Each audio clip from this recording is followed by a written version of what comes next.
시흥 시민들의 목소리를 담는 시민의 방송, 희망을 전하는 공감과 소통의 방송.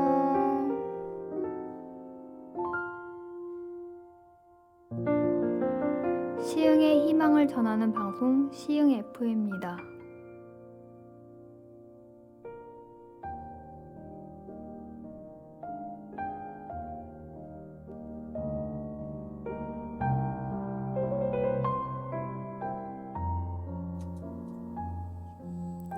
어떤 사람과 관계를 맺는다는 것은 그 사람과 연결된 사람들과도 관계를 맺는다는 것입니다.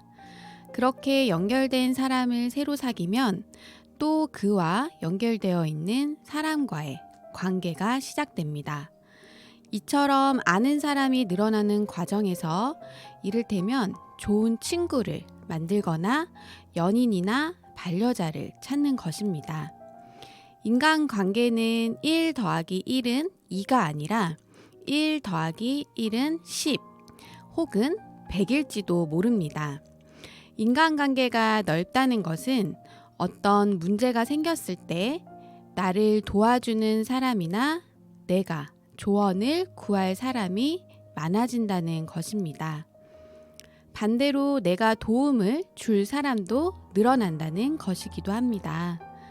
서로가 서로에게 도움을 주는 덕분에 무엇이든 혼자 끌어안고 바짝 졸아들어 버리는 일이 줄어듭니다. 우리가 새로운 누군가를 사귀고 그 관계를 이어나가는 것이 다른 사람에게 잘 부탁하고 잘 의지하는 기술을 갈고 닦는 것이 인생을 살아가는 데 있어서 굉장히 중요한 일이라는 것을 기억해야 합니다. 인생은 누구를 만나느냐에 따라 많은 것이 바뀌고 결정됩니다.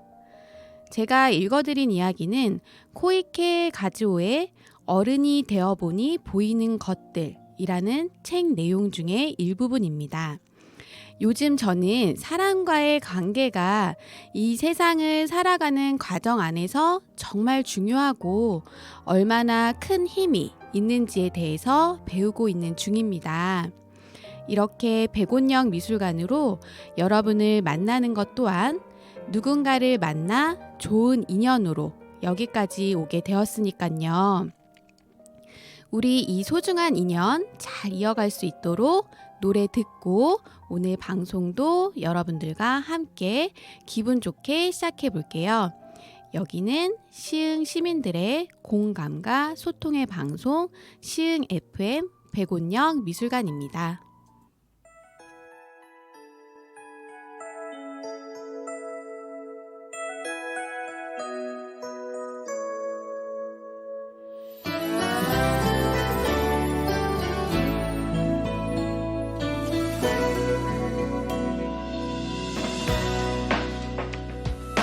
처음 널 만나는 날 노란 새송이 장미를 들고 룰루랄라 신촌을 향하는 내 가슴은 마냥 두근두근 생머리 휘날리며 나를 향해 손을 흔드는 너 머리에서 발끝까지 나를 사로잡네 이야해로 네가 좋아 너무 좋아 내 모든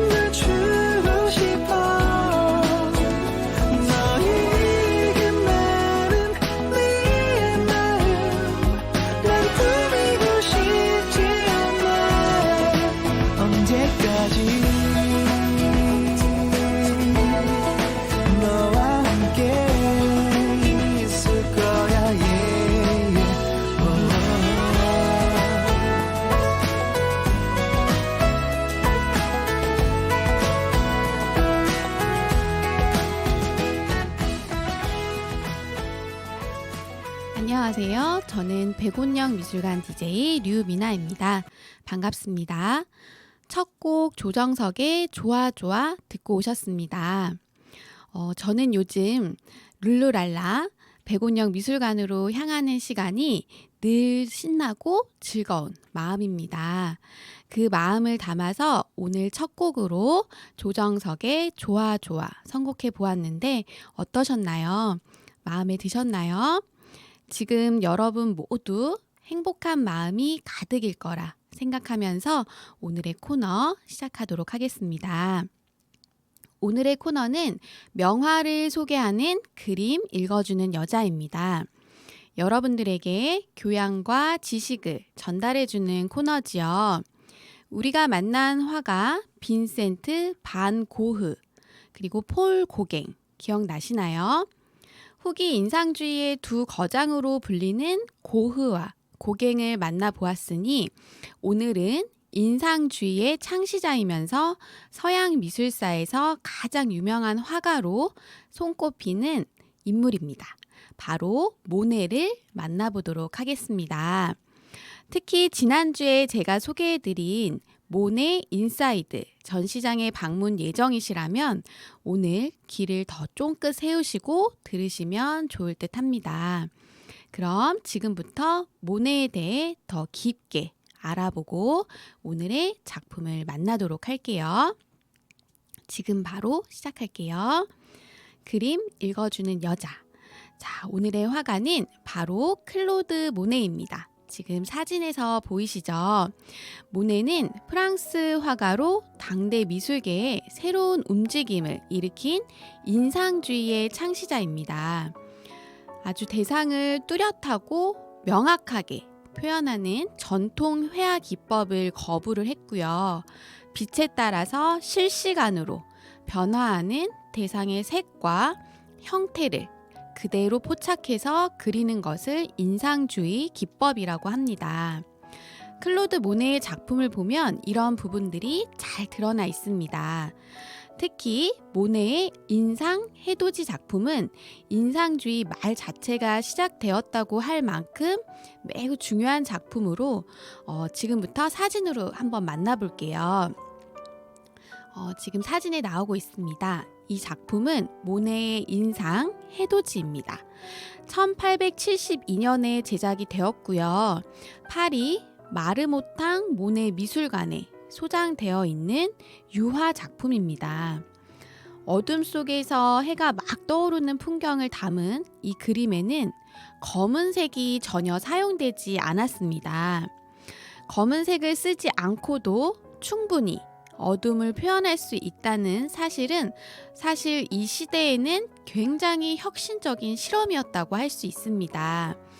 뚜렷하고 명확하게만 표현하려고 했던 시대이기 때문에 빛과 그림자 효과를 통해서 전체적인 분위기를 전하려고 한 이 그림은 처음에는 엄청난 비평과 그리고 관객들을 불편하게 만든다는 이야기들로 혁신적인 모네의 작품을 당장 받아들이기는 힘든 분위기였다고 합니다.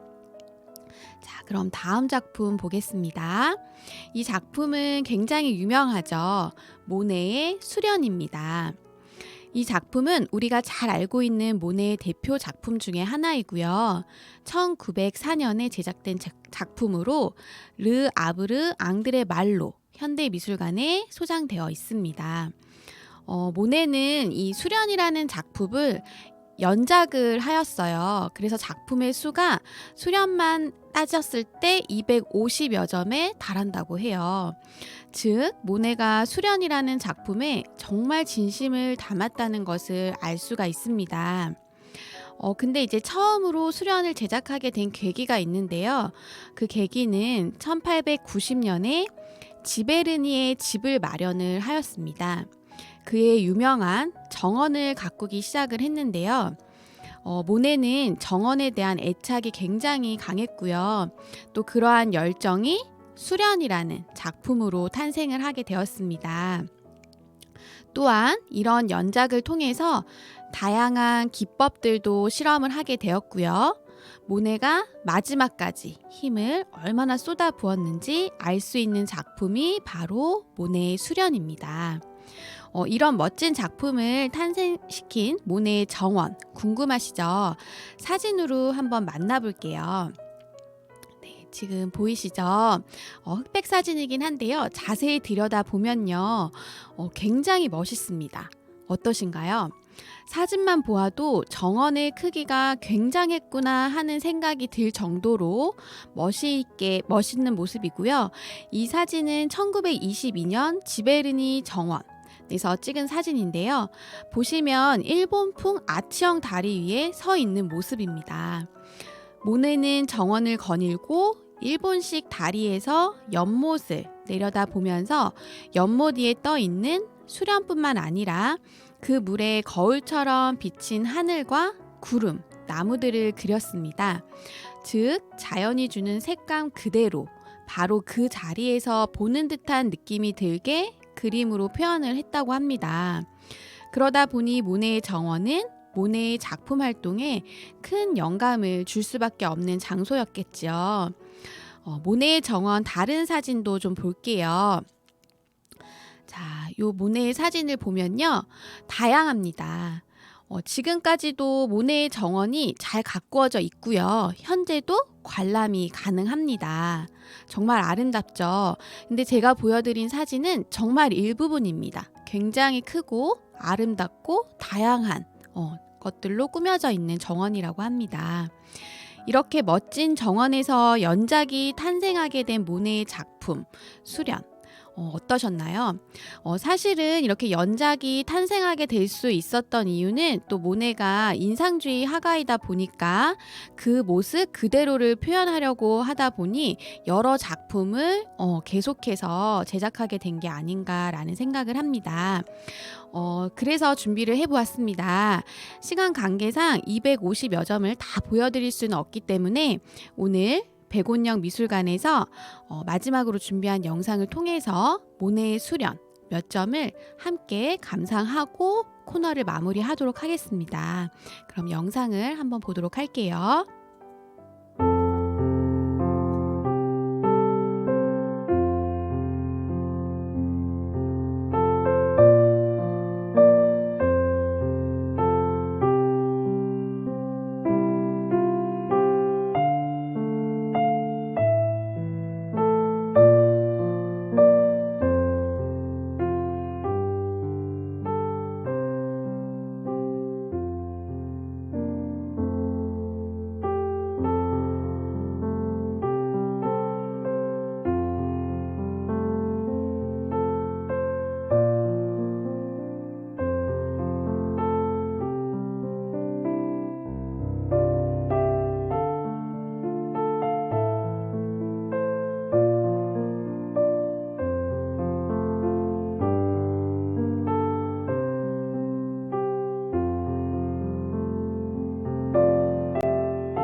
잘 감상하셨나요? 굉장히 색채가 풍부하고 또 시간의 흐름에 따라서 계절의 변화도 잘 보여지고 있고요. 그런 변화된 모습들이 잘 나타나 있죠. 이 작품이 너무 멋져서 직접 보고 싶다라고 하시면 지난주에 제가 소개해드린 모네 인사이드 전시장에 가시면 직접 보고 느껴보실 수 있겠습니다. 그리고 전시장에 가시면 영상으로 미디어 아트로 해서 볼 수 있기 때문에 지금 보신 것보다도 훨씬 더 멋지고 감동적인 그런 관람을 하실 수 있을 겁니다. 오늘의 코너 그림 읽어주는 여자에서는 클로드 모네를 만나보았습니다. 자, 제가 오늘 준비한 코너 어떠셨나요? 지난주에 전시 소개를 통해서 잠시 만나보았던 모네를 오늘은 조금 더 깊게 알아보았는데 모네에 대해서 더 자세히 알게 되셨을까요? 모네가 이렇게까지 작품에 열정적으로 몰입할 수 있었던 건 사실 경제적인 여유가 아주 풍부했습니다. 그리고 또 제가 지난 시간에도 말씀을 드렸지만 모네에게 아주 반짝반짝 빛이었던 카미유와의 이별이 또한 그에게 작품에 집중할 수 있는 계기가 아니었을까 하는 생각을 하게 됩니다. 그리고 제가 모네를 좋아하는 이유 중에 하나가 있는데요. 그 이유는 굉장히 열정이 가득한 사람입니다. 백내장 증상으로 눈 수술을 2번이나 하였어요. 눈을 2번이나 수술을 했기 때문에 사실은 그림을 그리는 것에 대해서 어려움이 굉장히 많았습니다. 그럼에도 불구하고 그림 그리기를 멈추지 않았습니다. 1926년 12월 5일 모네는 86세의 폐암으로 인생을 마무리하게 되는데요. 그때까지도 계속 끊임없이 작품 활동을 하였다고 합니다. 저는 오늘 모네를 통해서 다시 열정이라는 것에 대해서 생각을 해보게 되는 것 같아요. 내가 지금 잘 할 수 있는 일들을 최선을 다해서 한다면 그것이 바로 행복이지 않을까요? 그래서 어떤 큰 일을 꼭 해내야만 열정이 가득하다고는 할 수 없을 것 같고 자신의 자리에서 묵묵히 일을 해내는 것이 그게 행복이겠지요. 그래서 저는 행복합니다. 오늘 백운영 미술관에서 그림 읽어주는 여자를 최선을 다해서 여러분들에게 전달하였으니까요. 자, 그럼 다음 주 코너를 소개할게요. 다음 주는 심리를 알아볼 수 있는 코너입니다. 그림으로 마음 읽기이죠. 이 시간에는 집에서 간단하게 할 수 있는 미술 심리 검사나 제가 미술 치료사로 활동을 하면서 경험했던 이야기들을 나누는 코너인데요. 제 주변에서 그런 이야기들을 하더라고요. 도대체 심리 검사는 왜 하는 거야? 왜 필요한 거지? 얼마나 좋은 건데? 이런 이야기들을 저한테 많이 물어보더라고요. 그래서 그런 것들에 관한 이야기를 나누고자 합니다. 다음 주에는 도란도란 이야기하는 느낌으로 찾아오도록 할게요. 자, 여러분, 이제 정말 마칠 시간이 되었습니다. 오늘 1월 11일 탄생화는 측백나무라고 합니다. 측백나무는 견고한 우정을 의미하는데요. 백운영 미술관이 항상 여러분들에게 친구처럼 편안하고 버팀목이 될 수 있는 존재가 될 수 있도록 하겠습니다. 그래서 마지막 곡은 스위스로우의 다 잘 될 거라 생각해로 준비해 보았습니다. 여러분 나름대로 그리고 여러분 방식대로 다 잘 될 거라고 생각합니다. 제가 그리고 백운영 미술관이 항상 응원하겠습니다.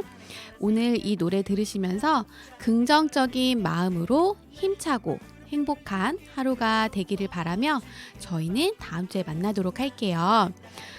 그리고 오늘 오후 2시에 방송되는 시흥열정 백도시에서는 시흥저널의 송기수 기자님을 모시고 이야기들을 나눈다고 합니다. 오후 2시 방송도 많이 기대해 주세요. 그럼 저는 이만 물러날게요. 오늘도 감사합니다. 갈 곳 없이 헤매던 내 눈길 멈춘 곳은 결국 여기네 발끝 나 걸어온 흔적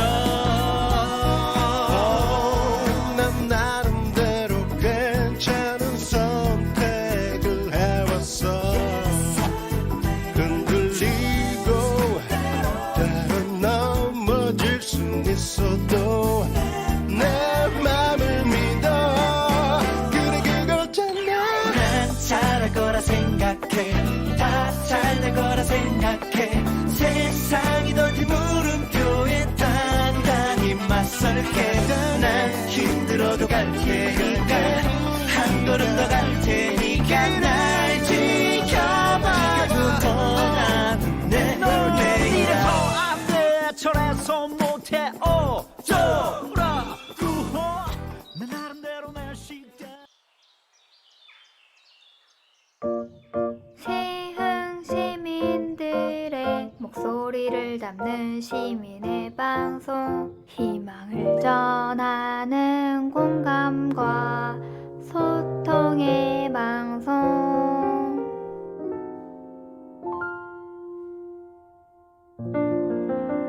시흥의 희망을 전하는 방송 시흥 FM입니다.